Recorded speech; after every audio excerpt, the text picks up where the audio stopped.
الحمد لله رب العالمين وبه نستعين على أمور الدنيا والدين صلى الله على نبينا محمد وعلى آله وأصحابه ومن تبعهم بإحسان إلى يوم الدين أما بعد waxaan nahay culimadii hulluuqo marka dadka muslimiinta ah waxaan u sheegaynaa madarisadii hulluuqo waxaana ka hadli doona mudiirkii oo iga dambeeya 4 bilood inay xidhnayd macallimiintana laga siin hayay ilmahaas wax laga siin hayay madarisadana la xidhay corona dartii loo xidhay macallimiinta ayna mushaar helin 4 bilood baahi ay halkaa ka jirto waxaan ogsoonahay sadaqada Allah subxaanahu wa ta'ala markuu ka hadlayay wuxuu yidhi wamaa tuqaddimu li anfusikum min khayrin tajiduhu cinda Allahi huwa khayran wa acdama waxaad hormarsataan naftiina aad hormarsataan ilaah subxaanahu wa ta'ala wuxuu idin siin hayaa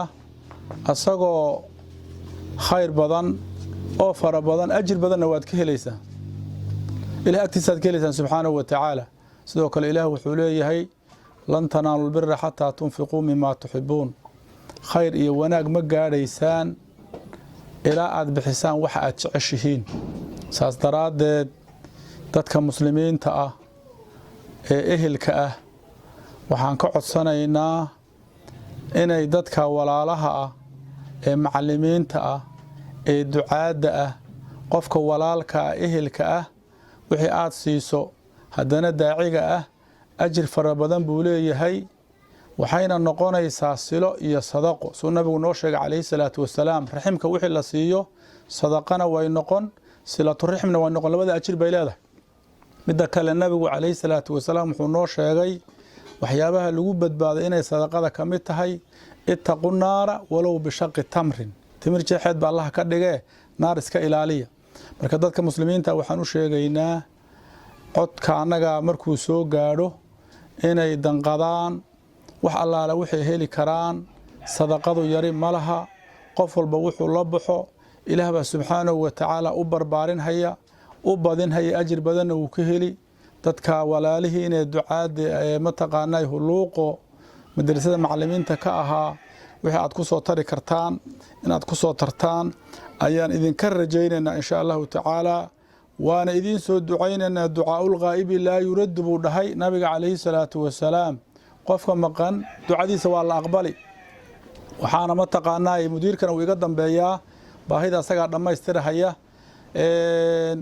annaga waxaan joognaa hulluuqo meeshanadu isgaarsiin malaha way go'an tahay laba sheekh oo ma taqaanay reer hulluuqa ah midna masalaani joogo midna gaaris joogo taleefanadooda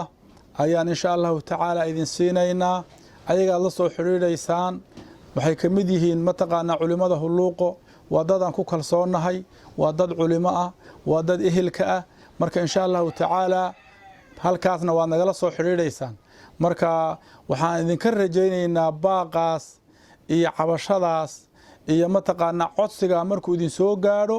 inaad wax ka qabataan باذن الله تعالى وبالله التوفيق. بسم الله الرحمن الرحيم الحمد لله رب العالمين وبه نستعين على امور الدنيا والدين وصلى الله على نبينا محمد وعلى اله واصحابه ومن تبعهم باحسان الى يوم الدين ولا ليال وبعد ولا ليال سدو شيخ الشيخي arrintaas ayaan wadanaa magacaygana waxaa weeye sheekh Saray Cabdiqaadir Dhuubow Buraale maamulihii ama mudiirkii madrasadii hulluuqo waxaan wadanaa walaalayaal cidkii codkayga uu gaaro wanaag diineed cabasho diineed baahi diineed muslimiinta waxaan u cabanaynaa madrasadii hulluuqo oo muddo 40 sano furneed baahideedii yaan halkan ka jeedinaynaa madrasadaas taariikhigan gadaal ugu noqdo anigan idin la hadlayo had maamulo ka ayaa arday ka soo ahay waa madrasad ummad badan kala hageysay waa madrasad dad ducaad badan ay ka soo baxeen waa madrasad intaas oo canuga ilaa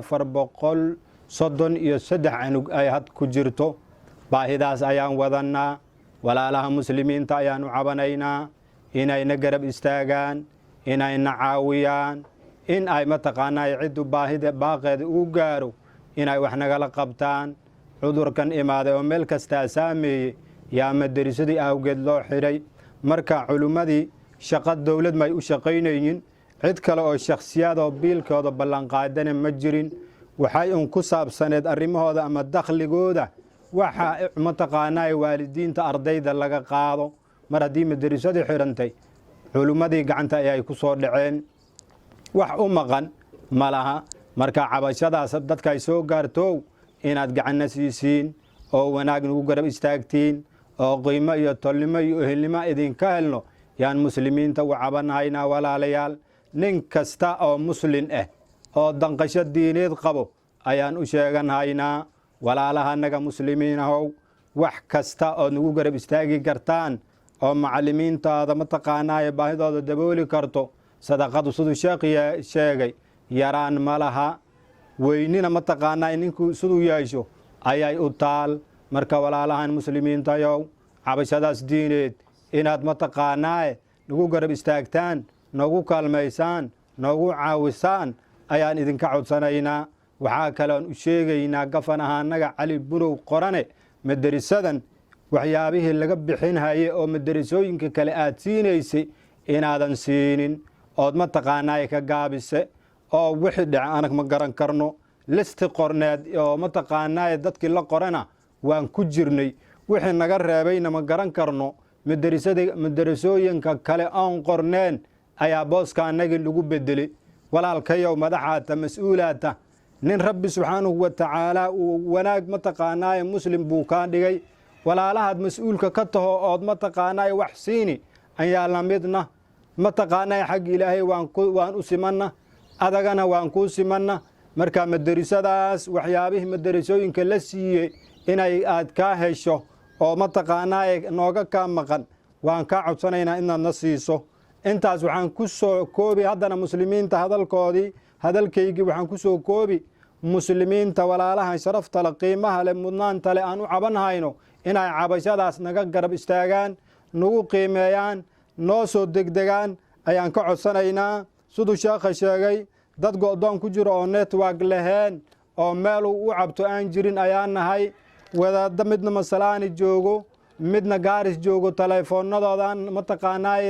aan idin siinaynaa. wixii ilaahay idinka soo qaado waxaas waa nala weyn yahay annag, waa wax qiimo iyo qaayow noogu fadho, waa wax diineed walaalaha in ay noo hureen. waxaa idinka codsanaynaa taleefoonkaas wixii idinka tabare inaad ku soo ridiin, annaganaan idin duceyno. muslimiinta akoontooda waa wixii muslimiinta dhexdooda, wixii jiran, wixii wax ku adegiyo, wixii mataqaanaa xanuunsan, wixii jeel ku jiro inuu ilaahay musiibooyinka ka kor qaado ayaan u duceynaynaa. wabilaahi towfiiq, waana salaamantiin.